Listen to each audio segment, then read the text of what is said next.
Hey everybody, Qroo here. Welcome to the channel. You know, it's been a while since I made a video for the Spanish channel.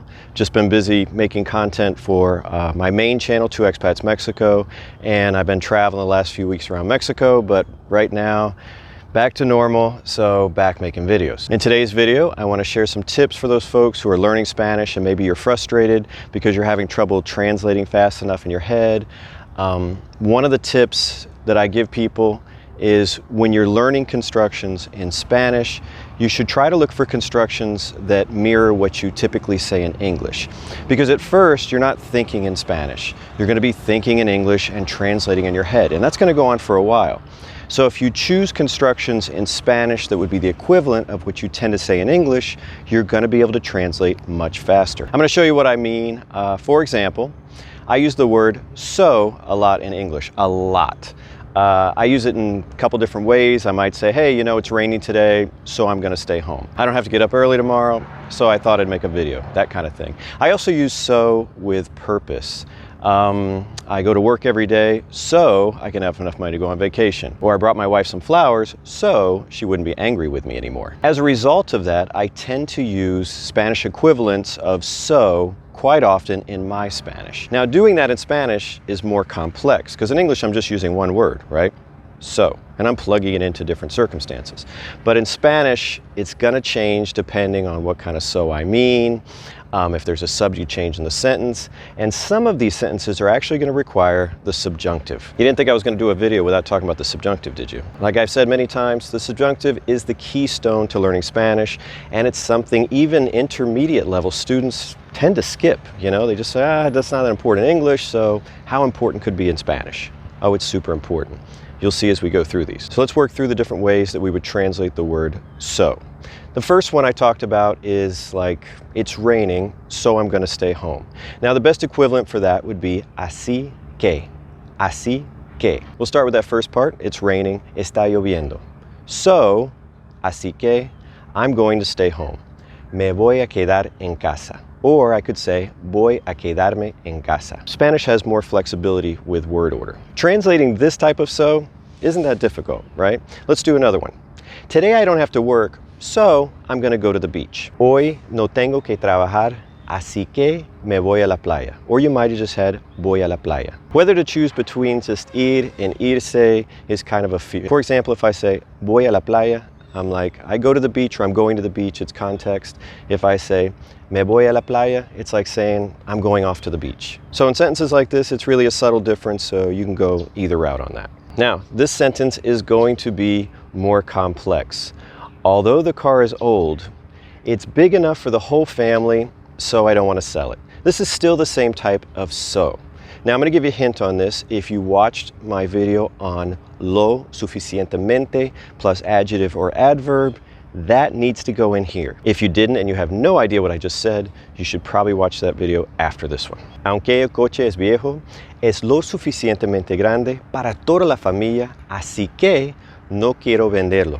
Let's slow that down. Aunque el coche es viejo, although the car is old, es lo suficientemente grande. It's big enough. And there it is again, that lo suficientemente plus an adjective or an adverb means to be enough of something, okay? In this case, the car is big enough. Para toda la familia. In constructions with lo suficientemente, we're always going to be using para. So if you're having that trouble between por and para, in constructions like that, it's para. Para toda la familia, for the whole family. So, así que no quiero venderlo. I could also say, no lo quiero vender. You have more flexibility in Spanish. So that lo can be attached to the infinitive, which is the unchanged verb, or it can go before the conjugated verb. So I could have no lo quiero vender, I don't want to sell it, or no quiero venderlo, I don't want to sell it. There is no difference in meaning. It's just whichever one you prefer. I don't think you're going to have any trouble with that use of so. It's pretty easy. You just pop in así que, that's it. Let's move on to the other type of so, which is purpose. You're doing something so something else happens, or so you can do something else. Here's an example. I quit my job so I could spend more time with my kids. Let's break that sentence down. Dejé mi trabajo. I left my job, right? Meaning I quit my job. There's other words for to quit, like renunciar, but I really like to use dejar. You could leave a job, you could leave school, things like that, using dejar. And dejar is such a useful verb that chances are you're using it in other circumstances, and if you're not, honestly, you really should. So we have dejé mi trabajo para. I left my job para, meaning in order to. That's where our so is. So we didn't use así que, and we're using para where I would have had so in the English. So this is pretty different, right? Now let's look what comes after it. Dejé mi trabajo para poder, in order to be able to, pasar más tiempo con mis hijos. In order to be able to pass more time or spend more time with my children. So when we're translating English words so in sentences like this that express purpose and there is no subject change in the sentence, for example, I am the subject of that sentence and it doesn't change, right? So I'm going to be using para followed by a verb in the infinitive or unconjugated form. This is very different than the English, but it's not that hard to learn because it's a pattern we're going to be repeating over and over. Let's look at another one. I got up early so I could work out before going to work. Me levanté temprano para poder hacer ejercicio antes de ir a trabajar. Let's break that down. To get up, meaning actually get out of bed, a good verb for that is the reflexive levantarse, levantarse. So this one is in the simple past. Me levanté temprano. Now, we're at the so part, right? I got up early so I could work out. Again, there is no subject change in this sentence, so I'm just going to drop in para. And the verb following para is going to be the infinitive or unconjugated form. Poder hacer ejercicio, to be able to do exercise or workout. Antes de ir a trabajar, before going to work. And we'll throw it all together.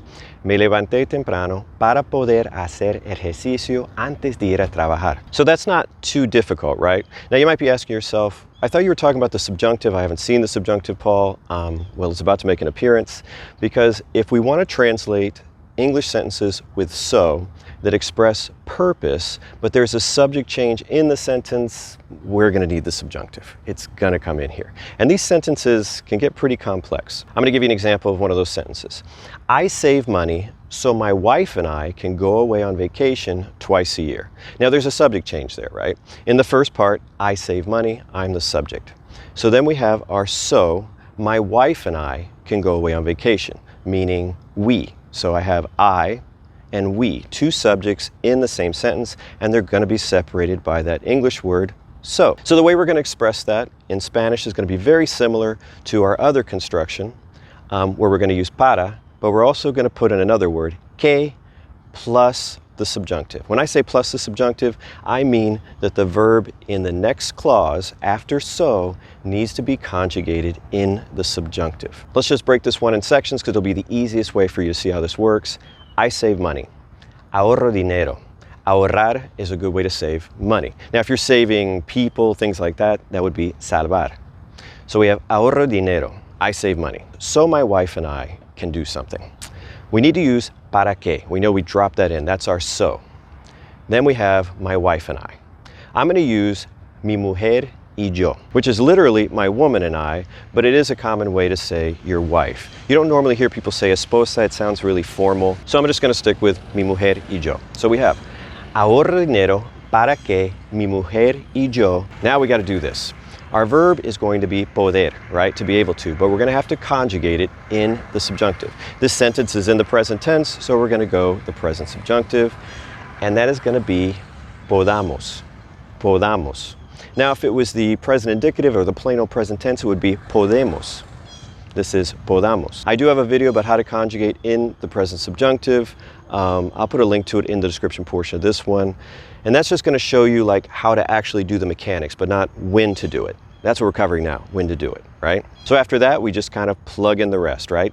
Irnos de vacaciones, go away on vacation, 2 veces al año. 2 times a year. Stick it all together. Ahorro dinero para que mi mujer y yo podamos irnos de vacaciones 2 veces al año. If you're not used to this construction, this is going to seem complex, but it's going to be the same every time. Para que, and that next verb in the subjunctive. And you're going to get faster and faster at this with more practice. And as you can see from the complexity of the sentence, it's really going to boost your Spanish too. I'm going to start this one with a command form or imperative. Take the chicken out of the freezer so it thaws. That's a purpose statement, right? Take the chicken out of the freezer. Why? so it thaws. How many subjects? 2. So we know that so is going to be translated as para que, and in the second clause, that verb needs to be conjugated in the subjunctive. Saca el pollo del congelador para que se descongele. Saca el pollo del congelador. Take the chicken out of the freezer. Para que, so se descongele. So it thaws. So that verb after para que comes from descongelarse, which is an AR verb, but here it is conjugated in the present subjunctive, se descongele, se descongele. Starting to get the hang of this? All right. Here's another one, also uses the command form. Leave the keys on the table so I don't forget them tomorrow. Now there's a couple different ways you can translate the don't forget it part. You could use olvidársele, olvidarse, olvidar. So I'm just gonna give you this one, how I would translate it. Deja las llaves en la mesa para que no se me olviden mañana. So let's just take a quick look at that and break it down. For leaving something, dejar is a fantastic verb for that, and it should be one of your power verbs. Deja las llaves en la mesa. This is in the imperative or command form. So, again, we have a subject change, so we have para que no se me olviden mañana. So I don't forget them tomorrow. I'm using olvidarse in that second part. If you're confused about how those kinds of constructions work, I have a video on that also. I'm going to put a lot of links in the description portion of this one. Maybe you can just, hang out today and binge watch some of these, I'm saying. Now, so far we've just been using the present subjunctive because we haven't been talking about anything in the past. So let's jump to that now. And then we would jump to the imperfect subjunctive, which is just making things more complex. There's actually 2 different ways to conjugate the imperfect subjunctive. One of them is more common in writing. Another one's more common verbally. We're going to be using that one. I may just dedicate a video to explaining how that works. I called my wife so she wouldn't worry. Let's just break this down. First section, I called my wife. Llamé a mi mujer. 2 L's together sound like a Y. Llamé a mi mujer. It's me calling, her worrying, 2 subjects. I'm going to put para que in there. Next part is so she wouldn't worry. What's our verb for to worry? I like preocuparse. Preocuparse. It's reflexive. But I need to put it in the imperfect subjunctive. And if you don't know how to conjugate that yet, I don't have a video showing you how to do that. I should probably make one of those. But I'm sure somebody has. So that would become no se preocupara. We put it all together. I called my wife so she wouldn't worry. Llamé a mi mujer para que no se preocupara. I'm going to give you one last one to work on. You can try it yourself. How about this? I left the birthday card next to the coffee maker so she would see it when she got up. You think you can do that one? I know, I keep talking, it's not helping you, is it? Let's break it down. I left the birthday card. Dejé la tarjeta de cumpleaños. Next to the coffee maker. There's a couple different ways you could translate that. I'm going to use al lado de la cafetera. So, she would see it when she got up. We have a subject change, we just drop in para que. So let's break down the next part. She would see it. Now, that's the conditional in English, the she would's, but don't let that throw you off. We're not using that. We're going to be using the subjunctive. So we end up with para que la viera. So she sees it. I didn't put she in because sometimes from context, if you know, you're going to drop that. But I could add it. Para que ella la viera, if it's not clear who I'm talking about. Viera comes from the verb ver, to see, but it's in the imperfect subjunctive. Now, the next part is when she wakes up. There's a couple different ways to do this. If you're trying to simplify your Spanish, I taught you a really easy way to say upon something happening or when, and that is to use al, and then to just plug in infinitives. I could say al levantarse, upon getting up. Now I could literally say when she wakes up, but in order to do that, I'm gonna have to use the imperfect subjunctive because it's a clause dependent on another clause, and that would be cuando se levantara.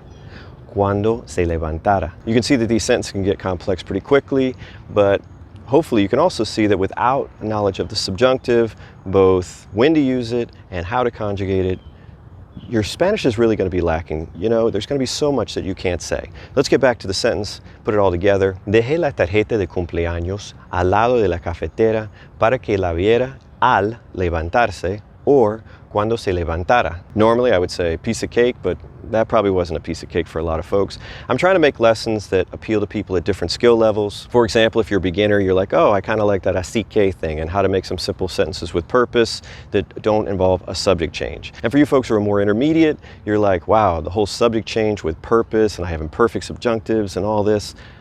I'm trying to get you thinking too. So hopefully I was successful. I don't know. You think you got it? Feel free to leave any comments with questions you might have, or if you want to practice some constructions in the comments section, you're welcome to do that too. And until next time, hasta luego.